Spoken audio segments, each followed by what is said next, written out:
നമ്മുടെ ഷോറൂം വിസിറ്റിൻ്റെ ഭാഗമായിട്ട് നമ്മളിപ്പോൾ ഉള്ളത് മഹീന്ദ്രയിലാണ് കേട്ടോ. മഹീന്ദ്ര ഇറം മോട്ടോഴ്സിലാണുള്ളത്. അപ്പോൾ ഞാൻ ഇവിടെ വന്നപ്പോൾ നമ്മുടെ ബിഗ് ഡാഡി ഇവിടെ നിൽക്കുന്നുണ്ട്. നമുക്ക് അതിനെക്കുറിച്ച് കൂടുതൽ ഡീറ്റെയിൽസ് അറിയാം കേട്ടോ. അത് നമ്മുടെ വൈശാഖ് ബ്രോ ഉണ്ട്. വൈശാഖ് ബ്രോ നമുക്ക് ഡീറ്റെയിൽ ആയിട്ട് അതിനെക്കുറിച്ച് എക്സ്പ്ലെയിൻ ചെയ്ത് തരും. അതേപോലെ എന്തൊക്കെയാണ് കാര്യങ്ങളൊക്കെ ചോദിച്ചറിയാം, എന്തൊക്കെയാണ് ചേഞ്ചസ് എന്നുള്ള കാര്യങ്ങളൊക്കെ ചോദിച്ചറിയാം. അപ്പോൾ വീഡിയോയിലേക്ക് സ്വാഗതം. ഹേ ബ്രോ, എന്തൊക്കെയാണ് വിശേഷങ്ങൾ? Hi, welcome to Eram motors Mahindra. ഇന്ന് നമ്മൾ എന്താണ് മെയിൻ അജണ്ട എന്ന് പറഞ്ഞാൽ നമ്മളെ സ്കോർപിയോ തന്നെയാണ് അല്ലേ? അതെ, നമ്മുടെ പുതിയ ഓൾ ന്യൂ സ്കോർപിയോ എൻ്റെ ഡീറ്റെയിൽസ് ആണ് നമ്മൾ ഇവിടെ പറയാൻ പോകുന്നത്. ബ്രോ, എന്തൊക്കെയാണ് മെയിൻ ആയിട്ടുള്ള ചേഞ്ചസ്? എന്തൊക്കെയാണ് മെയിൻ ആയിട്ടുള്ള പുതിയ ചേഞ്ചസ് എന്ന് പറഞ്ഞാൽ നമ്മൾ എക്സ്റ്റീരിയറിലേക്ക് വരുമ്പോൾ നമുക്ക് മെയിൻ ആയിട്ടുള്ളത് 18 ഇഞ്ചിന്റെ പുതിയൊരു അലോയ് വീൽസ് ആണ്. 18 ഇഞ്ചിന്റെ പുതിയൊരു അലോയ് വീൽസ് ആണ്. പിന്നെ നമുക്ക് എക്സ്റ്റീരിയറിലേക്ക് വരുമ്പോൾ നമുക്ക് ഈ മിററിന്റെ മുകളിലുള്ള ഒരു 360 അല്ല 540 ഡിഗ്രി ക്യാമറയാണ്. ട്രാൻസ്പെറന്റ് മോഡ് വരുന്ന 540 ഡിഗ്രി ക്യാമറയാണ് നമുക്ക് ഈ പുതിയ സ്കോർപിയോനിലേക്ക് വന്നിട്ടുള്ളത്. ട്രാൻസ്പെറന്റ് മോഡ് എന്ന് പറയുമ്പോൾ എന്താണ്? ട്രാൻസ്പെറന്റ് മോഡ് എന്ന് പറഞ്ഞു കഴിഞ്ഞാൽ ഫ്രണ്ടിലത്തെ ക്യാമറ എന്ത് ചെയ്യും, മുമ്പിലുള്ള ആ ഒരു ഏരിയ ക്യാപ്ചർ ചെയ്തിട്ട് അത് നമുക്ക് എന്ത് ചെയ്യും 3D എഫക്റ്റിലേക്ക് ട്രാൻസ്പെറന്റിലേക്ക്, അപ്പോൾ നമുക്ക് ഫുൾ മൊത്തമായിട്ടുള്ളത് സറൗണ്ടിങ്സ് കാണാം. അതാണ് നമ്മൾ ഈ 540 കൊണ്ട് ഉദ്ദേശിക്കുന്നത്. 360 അല്ല 540. അതെ, 540 ബഡ ബിഗ് ഡാഡി എന്ന് പറയുമ്പോൾ ബിഗ് ആണ് ഇപ്പോൾ കൊടുത്തുകൊണ്ടിരിക്കുന്നത്. ബിഗ് ആയിട്ടുണ്ട്. പിന്നെ നമുക്ക് മെയിൻ ആയിട്ട് വരികയാണെങ്കിൽ ഇന്റീരിയറിലേക്കാണ് വേറെ ചേഞ്ചസ് വരുന്നത്. എക്സ്റ്റീരിയറിൽ ഈ രണ്ട് ചേഞ്ചസ് മാത്രമേ നമുക്ക് വരുന്നുള്ളൂ. ഇന്റീരിയറിൽ കയറിയൊക്കെ ഇത് കയറാനും കുറച്ച് കഷ്ടപ്പാടാണ് കേട്ടോ. ആലോചിക്കണത് ബിഗ് ഡാഡി തന്നെയാണ്. നമ്മളിവിടെ ശരിക്കും പറഞ്ഞാൽ ഇതിന്റെ ഫുഡ് സ്റ്റെപ്പും കാര്യങ്ങളൊക്കെ വേണം. നമ്മുടെ ചില വണ്ടിക്കൊന്നും ഫുഡ് സ്റ്റെപ്പിന്റെ ആവശ്യമില്ല, പക്ഷെ എനിക്കൊക്കെ കയറാതെ ഫുഡ് സ്റ്റെപ്പ് തീർച്ചയായിട്ടും വേണം. അപ്പോൾ നമ്മൾ ഇന്റീരിയറിലേക്ക് വരുമ്പോൾ ഏറ്റവും വലിയൊരു മാറ്റം എന്ന് പറയുന്നത് ഈ ഒരു സ്ക്രീനാണ്. ഇതുവരെ വരാത്തൊരു 12.3 ഇഞ്ചസിന്റെ ഒരു സ്ക്രീനാണ് നമുക്ക്. 12.3. അതെ, മാസീവ് ആണ് കേട്ടോ. മാസീവ് വലിയ സ്ക്രീൻ. എത്രത്തോളം എന്റെ കൈ ഇതാ കാണാലോ, കൈ കഴിഞ്ഞിട്ട് 2 കൈയിന്റെ അത്ര സ്പേസ് ഉണ്ട് കേട്ടോ. 12.3 ഇഞ്ചസിന്റെ. അതെ. ഓ, മാസീവ് ആണ്. അത് ഞാൻ ആദ്യം മറ്റേ വീഡിയോയിലൊക്കെ കണ്ട സമയത്ത് ചെറുതാണെന്ന് വിചാരിച്ചിട്ടുണ്ടായിരുന്നു, പക്ഷെ അത് വലിയ സ്ക്രീൻ ആട്ടോ. അത്യാവശ്യം ഭയങ്കര വലുപ്പമുണ്ട്. പിന്നെ നമുക്ക് മെയിൻ ആയിട്ടുള്ള ചേഞ്ചസ് വന്നിട്ടുള്ള ഈ ഒരു AC എയർ വെന്റ്സിന്റെ ആണ്. നമ്മൾ ആദ്യം വെർട്ടിക്കൽ ആയിട്ടുള്ള വന്നത്, നമുക്കിപ്പോൾ ഹൊറിസോണ്ടലി ഡിസൈൻ ഒന്നും പാടി ഒന്ന് ചേഞ്ച് ആയി. പിന്നെ നമുക്ക് മെയിൻ ആയിട്ടുള്ള ചേഞ്ച് എന്ന് പറഞ്ഞാൽ പുതിയൊരു ഇൻസ്ട്രുമെന്റ് ക്ലസ്റ്റർ ആണ്. 10.3 ഇഞ്ചിന്റെ ഫുള്ളി ഡിജിറ്റൽ ആയിട്ടുള്ള ഇൻസ്ട്രുമെന്റ് ക്ലസ്റ്റർ ആണ് നമുക്ക് എന്ത് പുതിയ ഈ സ്കോർപിയോ എന്നിലേക്ക് നമുക്ക് ആഡ് ഓൺ ആയിട്ടുള്ളത്. അതെ, ഫുള്ളി ഡിജിറ്റലാണ് നമുക്ക് വരുന്നത്. അതിലെല്ലാ ഇൻഫർമേഷൻസും കാര്യങ്ങളൊക്കെ നമുക്ക് കിട്ടും. ഈവൻ നാവിഗേഷൻ മാപ്സ് വരെ ഇൻക്ലൂഡ് ആക്കിയിട്ട് നമുക്കിതിൽ വരുന്നുണ്ടല്ലേ? മാപ്പ് ഇൻബിൽഡ് ആയിട്ട് വരുന്നുണ്ട്. അതെ. ഓ, സൂപ്പർ. അങ്ങനെയാണ് അതിന്റെ കൺട്രോളും കാര്യങ്ങളൊക്കെ വരുന്നത് ഇവിടെയാണ്. നമുക്ക് ക്രൂസ് കൺട്രോൾ, പിന്നെ അഡാപ്റ്റീവ് ക്രൂസ് കൺട്രോൾ വരുന്നുണ്ട്. നമുക്ക് അഡാസ് ലെവൽ 2 ഉള്ളതിനെ കൊണ്ട് ആ ഒരു ഫീച്ചറും പാടി ഇതിൽ വരുന്നുണ്ട്. അഡാസ് ഉള്ളതാണ്. പിന്നെ ഈ ഒരു ബ്ലൈൻഡ് സ്പോട്ട് ക്യാമറ നമുക്ക് വരുന്നുണ്ട്. അത് ഇൻഡിക്കേറ്റർ ഇടുമ്പോൾ നമുക്ക് ഇൻസ്ട്രുമെന്റ് ക്ലസ്റ്ററിൽ എന്ത് ചെയ്യാം, സൈഡിൽ നമുക്ക് അതെ രാത്രി ഇടുന്ന ആ സൈഡിന്റെ ക്യാമറ നമുക്ക് ഓൺ ആയിട്ട് ഇതിലേക്ക് ഡിസ്പ്ലേ ആവും. അതേപോലെ തന്നെ രാത്രിയും അതേപോലെ മഴയുള്ള ടൈമിലൊക്കെ വെരി യൂസ്ഫുൾ ഒരു ഫീച്ചറാണ് ഈ ഒരു ബ്ലൈൻഡ് സ്പോട്ട് ക്യാമറ. അതെ, തീർച്ചയായിട്ടും നല്ലൊരു ഫീച്ചർ ആയിട്ട് എനിക്ക് തോന്നിട്ടോ. സത്യം, അതൊക്കെയാണ് നമുക്ക് കൊടുക്കേണ്ട സാധനങ്ങൾ. നമുക്ക് പിന്നെ ഡ്യുവൽ സോൺ AC ആണ് വരുന്നത്. പിന്നെ അതേപോലത്തെ ഡ്രൈവ് മോഡ്സ് നമുക്കിവിടെ വരുന്നുണ്ട്. ട്രാക്ഷൻ കൺട്രോൾസിന്റെ സ്വിച്ചസ് ഇവിടെ വരുന്നുണ്ട്. ഹിൽ ഡീസൻ കൺട്രോളിന്റെ സ്വിച്ച് വരുന്നുണ്ട്. പിന്നെ നമ്മൾ കസ്റ്റമർ ഫീഡ്ബാക്ക് ഏറ്റവും കൂടുതൽ കിട്ടിയിരുന്നത് നമുക്കൊരു C ടൈപ്പ് ചാർജർ ഫ്രണ്ടിൽ ഇല്ലായിരുന്നതായിരുന്നു. അതിപ്പം 65 വാട്ട്സിന്റെ, ഈവൻ നമുക്ക് ലാപ്ടോപ്പ് വരെ ചാർജ് ചെയ്യാൻ പറ്റുന്ന ഒരു 65 വാട്ട്സിന്റെ ചാർജിങ് C ടൈപ്പ് സ്ലോട്ട് നമുക്ക് പുതിയതിൽ വന്നിട്ടുണ്ട്. കസ്റ്റമർ ഫീഡ്ബാക്ക് തീർച്ചയായിട്ടും. അതേപോലെ തന്നെ നമ്മളെ മഹീന്ദ്രയിൽ ഏറ്റവും കൂടുതൽ സെയിൽ ആവുന്ന ഒരു വെഹിക്കിളും കൂടിയാണ് നമ്മളെ ഈ സ്കോർപിയോ. അതെ, തീർച്ചയായിട്ടും. അതെ. ബിഗ് ഡാഡി എന്ന് പറയുന്നത് അതുകൊണ്ട് തന്നെയാണ്. നമ്മൾ ഇത് മെയിൻ ആയിട്ട് കോമ്പീറ്റ് ചെയ്യുന്നത് നമുക്ക് ഫോർച്യൂണർ ഒക്കെ ആയിട്ടാണ്. നമ്മൾ ഫോർച്യൂണർ പ്രൈസിൽ 2 എണ്ണം ഇത് ശരിക്കും നമുക്ക് എന്ത് ചെയ്യാൻ പറ്റും, പർച്ചേസ് ചെയ്യാൻ പറ്റും. അതാണ് വാല്യൂ ഫോർ മണിയാണ്. സ്റ്റാർട്ടിംഗ് പ്രൈസ് നമുക്ക് 18 lakhsലാണ് പ്രൈസ് സ്റ്റാർട്ട് ചെയ്യുന്നത്. ഡീസലും നമുക്ക് അവൈലബിൾ ആണ്. പെട്രോളിലാകുമ്പോൾ നമുക്ക് 2 ലിറ്ററിന്റെ എം സ്റ്റാലിയൻ എന്ന് പറഞ്ഞ എഞ്ചിനാണ് വരുന്നത്. ഡീസലിലേക്ക് വരുമ്പോൾ 2.2 എംഹോക്ക്. നമുക്ക് 2009 മുതലേയുള്ള എല്ലാ വണ്ടികൾക്കും, ഈവൻ താർ റോക്സിൽ 7XO ഒക്കെ ഉള്ള പ്രൂവൺ ആയിട്ടുള്ള ആ ഒരു എംഹോക്ക് എഞ്ചിനാണ് നമ്മൾ. അതെ. പ്രൂവൺ എഞ്ചിൻ ആയതിനെ കൊണ്ടാണ് മഹീന്ദ്ര എല്ലാവരുടെ ലൈനപ്പിലും ഇതേ ഒരു എഞ്ചിന് കൊടുത്തിട്ടുള്ളത്.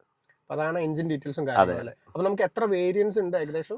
വേരിയൻസ് നമുക്ക് Z2 എന്ന് പറഞ്ഞ മോഡലാണ് നമുക്ക് സ്റ്റാർട്ട് ചെയ്യുന്നത്. ഫുൾ ഓപ്ഷൻ ആകുമ്പോഴേക്ക് Z8 ലക്ഷറി എന്ന് പറഞ്ഞ വേരിയന്റിലേക്ക് നമുക്ക് ഓൺ റോഡ് പ്രൈസ് പറയുകയാണെങ്കിൽ 18 സ്റ്റാർട്ട് ചെയ്തിട്ട് ഫുൾ ഓപ്ഷൻ ആകുമ്പോഴേക്ക് നമുക്ക് ഒരു 31 lakhsന്റെ അടുത്താണ് വരുന്നത്. അതെ. പിന്നെ നമുക്ക് 4 വീൽ ഡ്രൈവ് അവൈലബിൾ ആണ്. 4 എക്സ്പ്ലോറർ എന്നാണ് അതിന്റെ ഒരു വേരിയന്റിന്റെ പേര്. അത് നമുക്ക് മിഡിൽ ഓപ്ഷൻ മുതൽ അത് സ്റ്റാർട്ട് ചെയ്യുന്നുണ്ട്. 4x4 വേണ്ടവർക്ക് ഡീസലിൽ മാത്രമേ ഉള്ളൂ 4 വീൽ ഡ്രൈവ് അവൈലബിൾ ഉള്ളൂ. പെട്രോൾ നമുക്ക് 2 വീൽ മാത്രമേ. ഇത്രയും വലിയ എഞ്ചിനാണ്. അതെ അതെ അതെ. ഒരു ട്രൂ SUV എന്ന് പറയാൻ നമ്മളെ മാർക്കറ്റിൽ ഇപ്പം സ്കോർപിയോ എന്നല്ലാതെ വേറൊരു വെഹിക്കിൾ നമുക്ക് ഇല്ല എന്ന് തന്നെ പറയാം. ഫീച്ചേഴ്സ് അതെ അതെ അതെ ഇല്ല. ഈ ഒരു പ്രൈസ് റേഞ്ചിലും പ്രത്യേകം എടുത്ത് പറയേണ്ടത് നമുക്ക് ഈ ഒരു പ്രൈസ് റേഞ്ചിൽ ഇത്രയൊരു വലിയ വെഹിക്കിൾ, ഏകദേശം 4.5 മീറ്ററിന്റെ അടുത്ത് വലിപ്പമുള്ള ഒരു വെഹിക്കിൾ, ഇത്ര ഫീച്ചേഴ്സും ഈ ഒരു പ്രൈസ് റേഞ്ചിലും കൊടുക്കാൻ പറ്റുന്നത് മഹേന്ദ്രയ്ക്ക് മാത്രമാണ്. അതുകൊണ്ടാണ് ഏകദേശം 14,000 മുതൽ 16,000 യൂണിറ്റ് ആണ് ഈവൻ 2022 ഇത് ലോഞ്ച് ചെയ്യും മുതൽ ടിൽ ഡേറ്റ് വരെ എല്ലാ മാസവും ഒരേപോലെ തന്നെ പെർഫോം ചെയ്തുകൊണ്ടിരിക്കുന്നത്. ഫേസ് ഷിഫ്റ്റ് വരികയെന്നും കസ്റ്റമേഴ്സിന് ലാസ്റ്റ് മന്ത് അറിയാം. എന്നിട്ടും കഴിഞ്ഞ മാസം ചെയ്തത് 14,000 വെഹിക്കിൾസ് ആണ് സെയിൽ. അതെ, ഓൾ ഇന്ത്യ ലെവലിൽ വരുന്നത്. കാരണം ഇത് പുറത്തുനിന്ന് ഇപ്പൊ എടുത്തുനിന്ന് കാണുമ്പോൾ മാത്രമാണ് അതിന്റെ മാസീവ്നെസ് അറിയാൻ പറ്റും. പിന്നെ എല്ലാവരും എൻ്റെ ഒരു വലിയൊരു ഇതെന്ന് പറഞ്ഞാൽ എല്ലാവരും ഒന്ന് ഡ്രൈവ് ചെയ്ത് നോക്കണം. എന്നാലേ ഉള്ളൂ ഇതിന്റെ എന്താണ് ഇതിന്റെ കേപ്പബിലിറ്റി, എന്താണ് വെഹിക്കിളിൻ്റെ എന്ന് നമുക്ക് മനസ്സിലാവുകയുള്ളൂ. അത്യാവശ്യം ലാഡ്രോൺ ഫ്രെയിം ചേസസ് ആണ് വരുന്നത്. അത്യാവശ്യം കംഫർട്ടും കാര്യങ്ങളും ഒരു കോൺഫിഡൻസ് ആണ്. നമുക്ക് ആ ഹൈറ്റും കാര്യങ്ങളൊക്കെ ഉള്ളതിനെ കൊണ്ട് ഭയങ്കര ഡ്രൈവബിലിറ്റിക്ക് ഭയങ്കര സുഖമുള്ള ഒരു വെഹിക്കിളാണ്. അതെ, ലോങ് ഡ്രൈവ് ഒക്കെ ഒന്നും നമുക്കൊരു ക്ഷീണങ്ങളോ കാര്യങ്ങളോ ഒന്നും ഉണ്ടാവില്ല. നമ്മൾ അറ്റ്ലീസ്റ്റ് ഒരു 300-400 കിലോമീറ്റർ ഒക്കെ ഒറ്റ സ്ട്രെച്ചിന് ഓടിച്ചാൽ നമുക്ക് ക്ഷീണമോ കാര്യങ്ങളോ ഒന്നുമില്ല. സ്റ്റിയറിംഗ് ഒക്കെ എന്ന് പറഞ്ഞാൽ അത്രയും ലൈറ്റ് ആണ് വരുന്നത്. അതെ, ഹൈഡ്രോളിക് അല്ല, ഇലക്ട്രോണിക് പവർ സ്റ്റിയറിംഗ് ആണ് വരുന്നത്.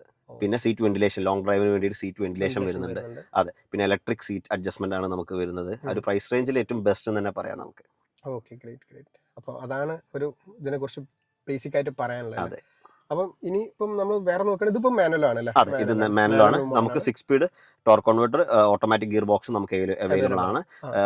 ഓട്ടോമാറ്റിക് ഗിയർ ബോക്സിന്റെ ആ ഒരു റിലയബിലിറ്റിനെ നമുക്ക് എന്താണ് സംശയിക്കാനൊന്നുമില്ല. എന്താണെന്ന് വെച്ചാൽ ഐസിൻ എന്ന് പറഞ്ഞൊരു ജാപ്പനീസ് കമ്പനീന്റെ ഗിയർ ബോക്സ് ആണ് നമ്മൾ യൂസ് ചെയ്യുന്നത്. അതെ, അതാണ് ഈവൻ നമ്മളെ ടൊയോട്ടയും അതേപോലെ ലെക്സസിന് വരെ കൊടുക്കുന്ന അതെ same torque converter gear box ആണ് നമ്മളിവിടെ യൂസ് ചെയ്യുന്നത്. ലേഗോ കാര്യങ്ങളോ ഒന്നുമില്ല, പ്രൂൺ ആയിട്ടുള്ള ഒരു എഞ്ചിനുമാണ്, ഗിയർ ബോക്സും ആണ്. ഇതാണ് അതിന്റെ കീയും കാര്യങ്ങളും. അതെ അതെ, ഇതിപ്പോ ഓക്കെ, ഇങ്ങനെയാണ് കീ കാര്യങ്ങളൊക്കെ വരുന്നത് കേട്ടോ. നല്ല ഷാർപ്പ് കീ ആണ്, വെയിറ്റ് ഉണ്ട്. അതെ, രണ്ടും ഒറിജിനൽ കീ ആണ്. അതെ, വണ്ടി വെയിറ്റ് ഉള്ള പോലെ തന്നെ കീക്കും വെയിറ്റ് ഉണ്ട്. അതെ, കീ നമ്മൾ ഹോൾഡ് ചെയ്ത് കഴിഞ്ഞാൽ ആ ഒരു വണ്ടിയാണെന്നുള്ള ഫീല് നമുക്ക് കിട്ടും. Z8 ലക്ഷറി എന്ന് പറഞ്ഞ ടോപ്പ് വേരിയന്റ് ആണ്. നമുക്ക് കീ ഉണ്ട്, കീ ഉണ്ട്, പക്ഷെ പുഷ് ബട്ടൺ തന്നെയാണ് വരുന്നത്. ഇത് നമുക്ക് എമർജൻസി സിറ്റുവേഷൻസിൽ അഥവാ അതെ, നമ്മൾ ബാറ്ററിന്റെ കീന്റെ ബാറ്ററി ഡൗൺ ആയിട്ടുണ്ടെങ്കിൽ നമുക്ക് എക്സ്റ്റേണലി നമുക്ക് അൺലോക്ക് ചെയ്യാൻ വേണ്ടിയുള്ള കീ ആണ് വെച്ചിട്ടുള്ളത്. അതെ, എല്ലാ മോഡലും ഉണ്ട്, പക്ഷേ എല്ലാ മോഡലും. അതെ അതെ അതെ, നമ്മളിവിടെ ഫ്ലിപ്പ് കീ ആയിട്ട് കൊടുത്തിരിക്കുന്നത്. അതെ, ചേഞ്ച് എന്ന് പറയുന്നത് നമുക്ക് ആദ്യം വന്നിരുന്നത് ഇതൊരു സിംഗിൾ പാനൽ സൺറൂഫ് ആയിരുന്നു. അത് നമുക്ക് പെനോറാമിക് സൺറൂഫിലേക്ക് മാറിയിട്ടുണ്ട്. അതാണ് മേജർ ആയിട്ടുള്ള ഒരു ചേഞ്ച് ഇപ്പോൾ വന്നത്. ഭയങ്കര മാസീവ് ആണ്. അതെ അതെ, സ്കൈ റൂഫ് എന്നാണ് നമ്മൾ ഇതിനെ ട്രേഡ് മാർക്ക് ചെയ്തിട്ടുള്ളത് മഹേന്ദ്ര. അതാണ് നമ്മൾ ഈ സെഗ്മെന്റിൽ തന്നെ ഏറ്റവും ബിഗ്ഗസ്റ്റ് ആയിട്ടുള്ള സൺറൂഫ്, പെനോറാമിക് സൺറൂഫ് ആണ് മഹേന്ദ്ര കൊടുത്തിരിക്കുന്നത്. ഇത് കാരണം അത്രയും വലിയ വണ്ടിയാണ്, ഒബ്വിയസ്ലി അതൊരു മിസ് ഔട്ട് ആയിട്ടുള്ള കാര്യമായിരുന്നു. സോ അതും ഒരു ഫീഡ്ബാക്ക് കേട്ടിട്ട് കസ്റ്റമറുടെ കയ്യിൽ നിന്ന് കേട്ടിട്ട് മഹേന്ദ്ര ചെയ്തതാണ്, അപ്ഡേറ്റ് ചെയ്തതാണ്. നമുക്കിതിലും ഡ്രൈവ് മോഡ്സ് വരുന്നുണ്ട്. 3 ഡ്രൈവ് മോഡ്സ് ഉണ്ടാവുക: സിപ്പ്, സാപ്പ്, സൂം. സിപ്പ് എന്ന് പറഞ്ഞാൽ നമുക്കൊരു എക്കണോമി മോഡാണ്. സാപ്പ് എന്ന് പറഞ്ഞാൽ നമുക്കൊരു സിറ്റി മോഡ്. സൂം എന്ന് പറഞ്ഞാൽ എക്സ്ട്രീംലി സ്പോർട്ട് മോഡാണ് വരുന്നത്. അതെ, സ്പോർട്ടാണ് വരുന്നത്. അതിലാണ് നമുക്ക് അതാണ് നമുക്ക് മാസീവായിട്ടുള്ള 400 Nm ടോർക്ക് കിട്ടുക. അതെ, 100 Nm ടോർക്കും 175 bhp പവറും കിട്ടുക ആ ഒരു സൂം മോഡിലേക്കാണ്. അതെ, പിന്നെ എന്തൊക്കെയാണ് അടുത്ത അട്രാക്ഷൻസ്? പിന്നെ നമുക്ക് 2 സീറ്റിൽ ഫ്രണ്ടിലത്തെ 2 സീറ്റ് വെന്റിലേഷൻസ് വരുന്നുണ്ട്. അതിന്റെ കൺട്രോൾസ് നമുക്ക് എവിടെയാണ് വരിക, ഈ ഒരു രീതിയിൽ നമുക്ക് അതിന്റെ ഫാൻ സ്പീഡ്, സീറ്റ് വെന്റിലേഷന്റെ നമുക്ക് സെറ്റ് ചെയ്യാനും പറ്റും. അതെ, രണ്ടും ഇൻഡിവിജ്വൽ ആയിട്ട് ചെയ്യാം. അതേമാതിരി ടെമ്പറേച്ചറും നമുക്ക് അതിൽ സെറ്റ് ചെയ്യാം. അതെ, ഡ്യുവൽ സോൺ ഇവിടെ മാത്രമേ ഉള്ളൂ, അല്ലെങ്കിൽ അവിടെ കൺട്രോൾ ഉണ്ടോ? ഏതാ? ഇല്ല, ഇവിടെ മാത്രമേ നമുക്ക് കൺട്രോൾ വരുന്നത്. അതെ, ഇതാണ് കൺട്രോൾ വരുന്നത്. പിന്നെ ഫാൻ സ്പീഡും കാര്യങ്ങളൊക്കെ നമുക്ക് ഇപ്പം സ്വിച്ചസ് കാണുന്നില്ല നമ്മളെ ഈ ഒരു ഓട്ടോമൊബൈൽ ഫീൽഡ്. ഇപ്പൊ അതിൽ സ്വിച്ചസ്, ഡെഡിക്കേറ്റ് ആയിട്ടുള്ള സ്വിച്ചസും കൊടുത്തിട്ടുണ്ട്. ഫംഗ്ഷനിലായിട്ട് കൊടുത്തിട്ടുണ്ട്. ടച്ച് ആണെങ്കിൽ ടച്ചിലും കൊടുത്തിട്ടുണ്ട്. അങ്ങനെയാണ് അതിന്റെ കാര്യം.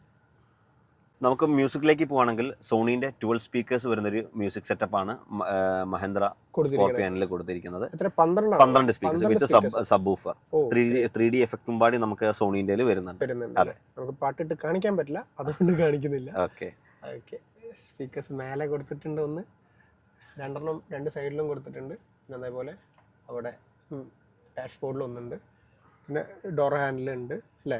2 ട്യൂട്ടേഴ്സ് ഇവിടെ വരുന്നുണ്ട്. പിന്നെ ഡോസിൽ ബാക്ക് ഡോറിൽ 2 പേരുണ്ട്. പിന്നെ റിയറിൽ നമുക്ക് അതേമാതിരി തന്നെ ആ 3D എഫക്റ്റിന് വേണ്ടിയിട്ട് മുകളിൽ 2 സ്പീക്കേഴ്സും പാടിയുണ്ട്. പിന്നെ സബ് വൂഫറും. അങ്ങനെയാണ് 12 സ്പീക്കേഴ്സിന്റെ സെറ്റപ്പ് വരുന്നത്.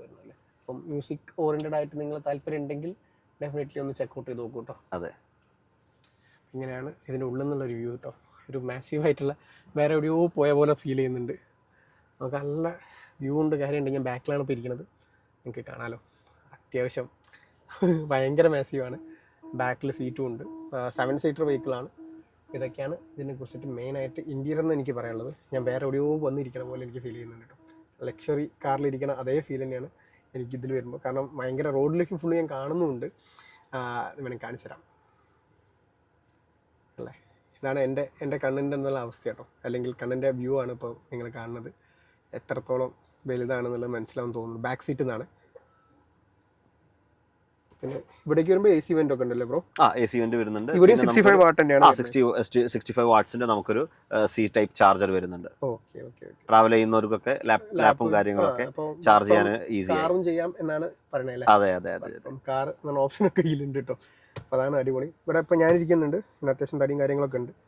എനിക്ക് ഭയങ്കര തൈ സപ്പോർട്ടും കാര്യങ്ങളൊക്കെ കിട്ടുന്നുണ്ട്. എനിക്ക് ഭയങ്കര ഫാന്റാസ്റ്റിക് ആയിട്ട് ഇരിക്കാൻ പറ്റുന്നുണ്ട്. അടിപൊളിയാണ്, വേറെ കുഴപ്പമൊന്നുമില്ല. ഇവിടെ ലെഗ് റൂം ആണെങ്കിലും ഇഷ്ടം പോലെ ഉണ്ട്. പിന്നെ ഒന്നും പറയാനില്ല, ഈ വണ്ടിയിലൊന്നും ലെഗ് റൂമിന് കാര്യം കുറവൊന്നും ഉണ്ടാവില്ലല്ലോ അല്ലേ. അതാണ് ഇതിൻ്റെ ഒരു കാര്യം പറയാനല്ലോ കേട്ടോ. പെട്രോളിലേക്ക് എങ്ങനെ കയറുമെന്ന് വെച്ചാൽ ഈ ലിവറിൽ ഒരു സിംഗിൾ പ്രസ് ചെയ്ത് കഴിഞ്ഞാൽ 1 ടൈപ്പ് ടെമ്പിൾ ആയിക്കോളും. ഈസി ആയിട്ട് നമുക്ക് എന്ത് ചെയ്യാം, തേർഡ് റോയിലേക്ക് കയറാനും പറ്റും. ഓക്കെ, അത്ര ഈസി ആയിട്ട് നമുക്ക് അതെ. തേർഡ് റോയിൽ അത്യാവശ്യം കുഴപ്പമില്ല. ബട്ട് കിഡ്സിനാണ് ഞാൻ സജസ്റ്റ് ചെയ്യുക. അല്ലെങ്കിൽ നിങ്ങളുടെ ഹൈറ്റ് 5.5 ആ റേഞ്ചിലാണെങ്കിൽ നിങ്ങൾക്ക് ഓക്കെ, കുറച്ച് ഡിസ്റ്റൻസ് ഒക്കെ പോകാൻ പറ്റും. കാലിന് തൈ സപ്പോർട്ട് കുറവാണ്. അതേപോലെ AC വെന്റ് ഇവിടെ ഇല്ല അല്ലേ. തേർഡ് റോയിൽ നമുക്ക് AC വെന്റ് വരുന്നില്ല. തേർഡ് റോയിൽ AC വെന്റ് വരുന്നില്ല. ആ കാര്യങ്ങളൊക്കെ നോട്ട് ചെയ്യണം. അപ്പോൾ 7 സീറ്റർ ആണ്, എന്നിരുന്നാലും ഒരു 5 സീറ്റർ കോൺഫിഗറേഷനിൽ നിങ്ങൾക്ക് പോവാം. പ്ലസ് എന്തെങ്കിലും അടുത്ത ലഗേജോ കാര്യങ്ങളൊക്കെ വേണമെന്നുണ്ടെങ്കിൽ ഇവിടെ വന്ന് ഇരിക്കാൻ, കിടക്കാം, അങ്ങനത്തെ കാര്യങ്ങൾക്കും ചെയ്യാൻ പറ്റും. അതാണ് എൻ്റെ ഒരു അണ്ടർസ്റ്റാൻഡിങ് ഉള്ള ഈ വെഹിക്കിളിനെ വെച്ചിട്ട്. ഇതാണ് എൻ്റെ ഒരു കാര്യം എങ്ങനെ കേട്ടോ. എൻ്റെ ഒരു പെർസ്പെക്റ്റീവ്. ഞാൻ ഇപ്പോൾ തേർഡ് റോയിൽ ഇരുന്നിട്ടാണ് ഇപ്പോൾ ബ്ലോഗ് ചെയ്യുന്നത്, അല്ലെങ്കിൽ ഇപ്പം സംസാരിക്കുന്ന ബ്രോ അപ്പുറത്തിരിക്കുന്നുണ്ട്.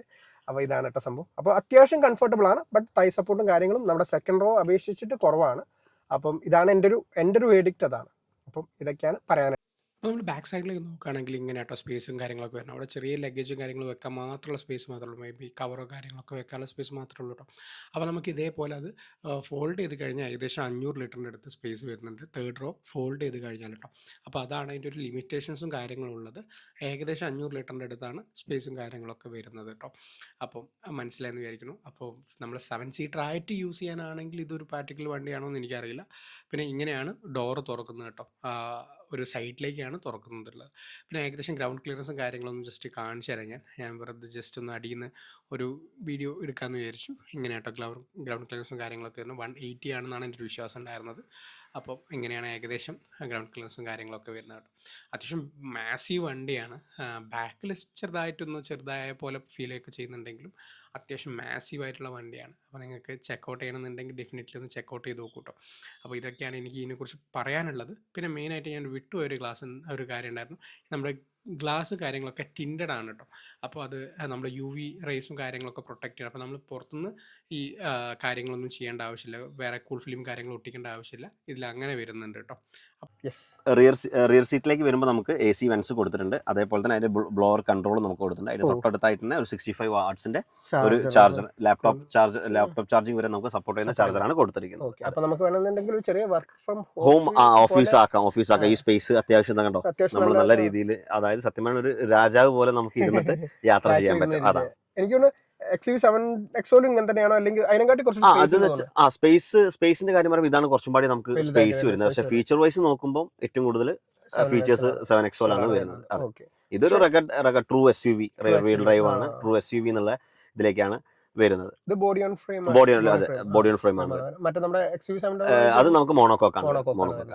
അതാണ് രണ്ടിനും വ്യത്യാസം. അതാണ് ഇതിന്റെ ഡ്രൈവിംഗ് എന്ന് പറഞ്ഞാൽ ഭയങ്കര ഒരു ഡ്രൈവിംഗ് പാഷനേറ്റ് ഉള്ള ആൾക്കാർ ഇതൊന്ന് വൺസ് ഡ്രൈവ് ചെയ്ത് കഴിഞ്ഞാൽ പിന്നെ ഈ വണ്ടി എങ്ങനെ എടുക്കാന്നുള്ളത് ചിന്തിക്കും. അതെ, നിങ്ങളുടെ വിഷ് ലിസ്റ്റിലെ വണ്ടിയാണെങ്കിൽ കൺസിഡർ ചെയ്യൂ അല്ലേ? അതെ, തീർച്ചയായിട്ടും ഒന്ന് ഡ്രൈവ് ചെയ്യാം. അതാണ് ഒന്ന് ഡ്രൈവ് ചിലപ്പോൾ മേ ബി 1 കൊല്ലം 1.5 കൊല്ലം കഴിഞ്ഞിട്ട് എടുക്കുള്ളൂ. പക്ഷെ ഡ്രൈവ് ചെയ്ത് കഴിഞ്ഞാലുള്ളൂ എന്താണ് ഈ വണ്ടിന്റെ കാപ്പബിലിറ്റി, എന്താണ് ഇതിന്റെ ഒരു ഡ്രൈവിംഗ് ഇഷ്ടപ്പെടുന്ന ഒരാൾക്ക് എന്തായാലും തീർച്ചയായിട്ടും ഇഷ്ടപ്പെടും വെഹിക്കിൾ. അതാണ് അങ്ങനെയൊക്കെയാണ് കാര്യം. പിന്നെ ഈ ഫീച്ചേഴ്സും നമുക്ക് ഈ പ്രൈസ് റേഞ്ചിൽ ഒരിക്കലും കിട്ടില്ല എന്ന് തന്നെ പറയാം. നമ്മൾ ഏത് കോമ്പറ്റീറ്റർ ആയാലും ഈ പനോറമിക് സൺറൂഫ്, സോണീന്റെ 12 സ്പീക്കേഴ്സ്, 2 സീറ്റ് വെന്റിലേഷൻ, ഇതൊന്നും ഒരു ബ്രാൻഡിനും നമുക്ക് കൊടുക്കാൻ പറ്റില്ല. അത് ഞങ്ങൾക്ക് തന്നെ അവകാശപ്പെട്ടതാണ്. തീർച്ചയായും എഞ്ചിൻ വൈസും. പിന്നെ ഇന്ത്യൻ മാനുഫാക്ചർ വേണമെന്നുണ്ടെങ്കിൽ തീർച്ചയായിട്ടും അവൈലബിൾ ആയിട്ട് കിട്ടുന്ന ഒരു ഇന്ത്യൻ മാനുഫാക്ചർ എന്നുള്ള രീതിയിൽ. പിന്നെ ഞാൻ വേറെ കാര്യം വിട്ടുപോയത്, ഇതിന്റെ സർവീസും കാര്യങ്ങളൊക്കെ സർവീസ് നമുക്ക് വരുന്നത് എവറി 10,000 കിലോമീറ്ററിലാണ്, അല്ലെങ്കിൽ 1 ഇയർ. കോസ്റ്റ് നമുക്ക് ഏകദേശം പറയാൻ ഒരു 4,000 മുതൽ 6,000 വരെ അതേ നമുക്ക് സർവീസ് കോസ്റ്റ് വരുള്ളൂ. അതെ, ഇത്ര വലിയൊരു വെഹിക്കിളിന് നമുക്കൊരു ചെറിയ വെഹിക്കിളിന് ഒരു സർവീസ് കോസ്റ്റ് മാത്രമേ വരുന്നുള്ളൂ. അതെ. ഇനി ഞാൻ ചോദിക്കട്ടെ, നമ്മൾ സർവീസ് ചെയ്യുകയാണെങ്കിൽ എത്ര സർവീസ് സെന്റർ ഇപ്പൊ നമുക്ക് കോഴിക്കോട് അവൈലബിൾ ആണ്? കോഴിക്കോട് നമുക്കിപ്പം ഇവിടെ സർവീസ് സെന്റർ ഉണ്ട്, പിന്നെ പൂളാടിക്കുന്ന് നമ്മുടെ പുതിയ ബ്രാഞ്ച് നമുക്ക് പൂളാടിക്കുന്ന് തുടങ്ങിയിട്ടുണ്ട്.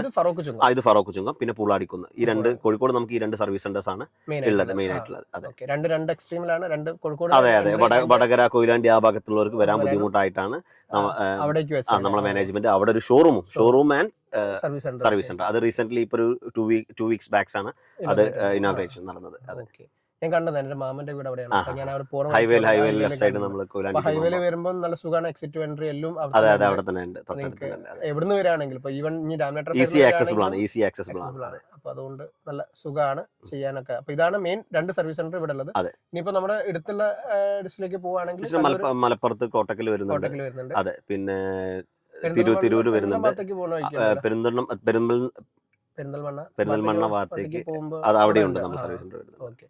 വയനാട് ഞാൻ കണ്ടിട്ടുണ്ടായിരുന്നു. വയനാടുണ്ട്, പിന്നെ സുൽത്താൻ ബത്തേരി ഇപ്പൊ റീസെന്റ് ഓപ്പൺ ആവാൻ പോകുന്നുണ്ട്. നമ്മൾ ബ്രാഞ്ചസ് ഡെവലപ്പ് ആയിക്കൊണ്ടിരിക്കുകയാണ്. അപ്പൊ എല്ലാ സ്ഥലത്തും ഉണ്ട്.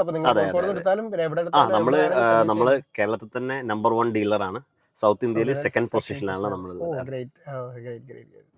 അപ്പൊ നമ്മള് ക്യാപ്റ്റനായിട്ട് അല്ലെങ്കിൽ നമ്മുടെ സെക്കൻഡ് റോയിൽ ഇരിക്കണ കേട്ടോ. ഇത് എനിക്ക് സെക്കൻഡ് റോയിൽ ഇരിക്കേണ്ട ആ ഫീലാണ് ഇതിൽ കുറച്ചുകൂടി നല്ലതെന്ന് തോന്നുന്നു. ഡ്രൈവർ പൊളിറ്റീഷ്യൻ സ്റ്റൈലിലൊക്കെ യാത്ര ചെയ്യാം. കാരണം ഭയങ്കര കംഫർട്ട്, ഭയങ്കര ലെഗ് റൂമും ഭയങ്കര പരിപാടിയൊക്കെ. പുള്ളി 6 feet ഉണ്ട്, ഞാൻ 5.5 ഒക്കെയാണ് ഉള്ളത്. അപ്പൊ എനിക്കൊക്കെ വളരെ കംഫർട്ട്. എനിക്ക് ഓടി കളിക്കുന്ന സ്ഥലമുണ്ട്, പുള്ളിക്കും കുഴപ്പമില്ലാത്ത തരക്കേടില്ലാത്ത സ്ഥലമുണ്ട്. അപ്പം എനിക്ക് തോന്നുന്നു ഞാനിത് അധികം കണ്ടത് ബാംഗ്ലൂരൊക്കെ. അതെ, നമുക്ക് കേരളത്തിൽ നമുക്കിത് പൊതുവെ സെയിൽ കുറവാണ്. പക്ഷെ കേരളം വിട്ട് കഴിഞ്ഞാൽ ഏറ്റവും കൂടുതൽ സെയിൽ ഉള്ളത് മാഫിയ ലുക്കാട്ടോ നിങ്ങൾ ഇറക്കി കഴിഞ്ഞാൽ. പക്ഷെ വേറൊരു കാര്യം കൂടി ഉണ്ട് ഇതിൽ നമുക്ക് പറയാം. ഇന്ത്യയിൽ ഏറ്റവും കൂടുതൽ താറും താറോക്സും വെക്കുന്നത് നമ്മളെ കേരളത്തിലാണ്. അതെ, പിന്നെ XUV700 എങ്ങനെയാ? 700 നമുക്ക് ഏകദേശം ഒരു 7,000 to 8,000 യൂണിറ്റ് കൊടുക്കുന്നുണ്ട്. പക്ഷെ ഇപ്പൊ പുതിയതിലേക്ക് വന്നപ്പോൾ നമുക്ക് ബുക്കിംഗ് ആണ്. ഏകദേശം ബേസ് മോഡൽ തന്നെ നമുക്ക് ആ ട്രിപ്പിൾ സ്ക്രീൻ സെറ്റപ്പും കാര്യങ്ങളും പുഷ് ബട്ടണും കാര്യങ്ങളൊക്കെ കൊടുക്കുന്നുണ്ട്. അതിന് ഏകദേശം 6 months to 12 months ആണ് വെയിറ്റിംഗ് പീരീഡ് വരുന്നത്. അതാണ് പ്രശ്നം. കാരണം മഹീന്ദ്ര എടുക്കാനല്ല, കിട്ടാനാണ് ബുദ്ധിമുട്ട്. എടുക്കാൻ നിങ്ങൾക്ക് എങ്ങനെയാണ്? ഇപ്പൊ എന്റെ ഫ്രണ്ട് എടുത്തിട്ടുണ്ടായിരുന്നു XUV7XO ഞാൻ അതിന്റെ വീഡിയോ ഒക്കെ ആയിട്ട് വരാം. പുള്ളിക്കാരനൊക്കെ എടുക്കണം. അപ്പോൾ അങ്ങനെ പുള്ളിക്കാരി ഇപ്പൊ പഠിക്കുന്നുള്ളൂ, ജസ്റ്റ് 1 week or 2 weeks ആയിട്ടുള്ളൂ. അപ്പൊ അത് കഴിഞ്ഞിട്ട് ഞാൻ എന്തായാലും വീഡിയോ ആയിട്ട് വരാം. അപ്പോൾ ഇതൊക്കെയാണ് ഇതിനെക്കുറിച്ച് പറയാനുള്ളത്. ബിഗ് ഡാഡിനെ കുറിച്ചിട്ട് പറയാനുള്ളത് ഇത്ര കാര്യങ്ങളൊക്കെയാണ്. അപ്പോൾ നിങ്ങൾക്ക് ഇത് ഇഷ്ടപ്പെട്ടെന്ന് വിചാരിക്കണം. ഇനി എന്തെങ്കിലും ഡൗട്ട് ഉണ്ടെങ്കിൽ വൈശാഖ് ബ്രോനെ വിളിച്ചാൽ മതി. വൈശാഖ് ബ്രോ ഫുൾ ഡീറ്റെയിൽ ആയിട്ട് പറഞ്ഞുതരും. ഇപ്പോൾ നമ്മൾ ലൊക്കേഷൻ എവിടെയാണ് ബ്രോ? നമ്മൾ ലൊക്കേഷൻ വരുന്നത് ഫറോക്ക് ചുങ്കത്താണ്. മോട്ടോസിന്റെ ഓപ്പോസിറ്റ്, മോട്ടോസിന്റെ നേരെ ഓപ്പോസിറ്റ് ആണ് വരുന്നത്. അപ്പോൾ നിങ്ങൾക്ക് എന്തെങ്കിലും ഡൗട്ട് ഉണ്ടെങ്കിൽ ചോദിക്കുക. ഇനി എന്തായാലും ഈ വണ്ടി എന്നല്ല, നമ്മളിപ്പോൾ ഏതൊക്കെ കാറ്റഗറി വണ്ടികളാണ് ബ്രോ? നമ്മളിവിടെ കൊമേഴ്ഷ്യൽ ചെയ്യുന്നുണ്ട്, പാസഞ്ചർ വെഹിക്കിൾ ചെയ്യുന്നുണ്ട്, അതേപോലെ തന്നെ ഇലക്ട്രിക് വെഹിക്കിൾ എല്ലാത്തിനും ഷോറൂം ഇവിടെ തന്നെ. അപ്പോൾ ബ്രോനോട് എന്ത് ഡീറ്റെയിൽസ് വേണമെങ്കിൽ ചോദിക്കാം. ബ്രോന്റെ നമ്പറും കൊടുക്കാം. ഇവിടുത്തെ വേറെ ആരൊക്കെ നമ്പർ വെച്ചാൽ എല്ലാ നമ്പറും താഴെ കൊടുത്തേക്കാം. നിങ്ങളൊന്ന് ചെക്കൗട്ട് ചെയ്ത് നോക്കും. നിങ്ങൾക്ക് ഇനി എന്തെങ്കിലും ബുക്കിംഗ് റിലേറ്റഡ് ആയിട്ടാണെങ്കിലും ടെസ്റ്റ് ഡ്രൈവ് ഒക്കെ ടെസ്റ്റ് ഡ്രൈവ് നമുക്ക് എല്ലാ ദിവസവും വീട്ടിൽ നമ്മൾ വയനാട് വരെ നമ്മൾ പോയി കൊടുക്കാറുണ്ട്. നമ്മൾ പാലക്കാട് മുതൽ കാസർഗോഡ് വരെ 36 ബ്രാഞ്ചസ് നമുക്കുണ്ട്. ഇറാമിന് 36 ബ്രാഞ്ചസ് നമുക്ക് വരുന്നുണ്ട്. അപ്പോൾ മാസീവാണ്, ചില്ലറക്കാരൊന്നല്ല. നിങ്ങൾ കോഴിക്കോട് ഭാഗത്താണെങ്കിൽ എന്തായാലും ഡെഫിനറ്റ്ലി ഇറങ്ങുന്ന വണ്ടി എടുക്കാൻ പറ്റുള്ളൂ നോക്കുന്നുണ്ടെങ്കിൽ. അപ്പോൾ അങ്ങനെയാണ് സംഭവം. അപ്പോൾ എൻ്റെ അണ്ടർസ്റ്റാൻഡിങ്ങിൽ ഫുൾ ഓക്കെയാണ്. എനിക്കിത് ഭയങ്കര ഇഷ്ടപ്പെട്ടു. ഇപ്പം ഇതിന് ടെസ്റ്റ് ഡ്രൈവ് ഇല്ല തോന്നുന്നു. ഈ മോഡൽ വന്നു കഴിഞ്ഞിട്ട് നമുക്കൊരു ഡ്രൈവ് അടിച്ചു നോക്കാം, എങ്ങനെയാന്ന് നോക്കാം. ബ്രോന്റെ ഫ്രീ, കാരണം ഇവിടെ ഭയങ്കര തിരക്കുണ്ടാവും, അപ്പം നമുക്ക് ആളെ കിട്ടൂല. അപ്പോൾ അങ്ങനത്തെ ചെറിയ ചെറിയ പ്രശ്നങ്ങളും കാര്യങ്ങളൊക്കെ ഉണ്ട്. ഇനിയിപ്പം എനിക്ക് എൻ്റെ ഒരു പെർസ്പെക്റ്റീവ് പറയുകയാണെങ്കിൽ ഇത് ഭയങ്കര മാസീവ് വണ്ടിയാണ്. അപ്പം നിങ്ങൾക്ക് ഇങ്ങനത്തെ ഒരു വണ്ടി വേണം, റോഡിലൊക്കെ ഭയങ്കര ഒരു പ്രിവിലേജ് ആയിട്ട് വണ്ടി ഓടിക്കണം, മാസീവായിട്ട് വണ്ടി ഓടിക്കണം എന്നുണ്ടെങ്കിൽ ഡെഫിനറ്റ്ലി നിങ്ങൾ കൺസിഡർ ചെയ്യേണ്ട വണ്ടി ഇതാണ്. എനിക്ക് തോന്നുന്നു താർണങ്കാട്ടിയും കുറച്ചൊരു പ്രാക്ടിക്കലി ഈ വണ്ടിയാണെന്നാണ് എൻ്റെ ഒരു അണ്ടർസ്റ്റാൻഡിങ്ങിൽ. ഓഫ് റോഡും കാര്യങ്ങളൊക്കെ ഉണ്ടെങ്കിൽ നോക്കാം. റോക്സ് വേറെ, ഞാൻ അങ്ങനെ പറഞ്ഞില്ല. താറും നല്ലതാണ്, എല്ലാം നല്ല. ബട്ട് ഇതും കൂടി ഒന്ന് ടെസ്റ്റ് ചെയ്ത് നോക്കൂട്ടോ. എൻ്റെ ഒരു സജഷനാണ്, ബ്രോൻ്റെ അല്ല. നിങ്ങൾക്ക് ഇനി താറ് വേണമെങ്കിലും റോക്സ് വേണമെങ്കിലും 7XO ഏതാണെങ്കിലും ബ്രോനെ ഒന്ന് കോൺടാക്ട് ചെയ്യുക. ബ്രോ ഫുൾ ഡീറ്റെയിൽ ആയിട്ട് പറഞ്ഞു കേട്ടോ. അപ്പോൾ thank you for watching. Subscribe ചെയ്യാൻ മറക്കരുത്, ഫോളോ ചെയ്യാനും മറക്കരുത് കേട്ടോ. ബൈ. Thanks bro. ഓക്കെ.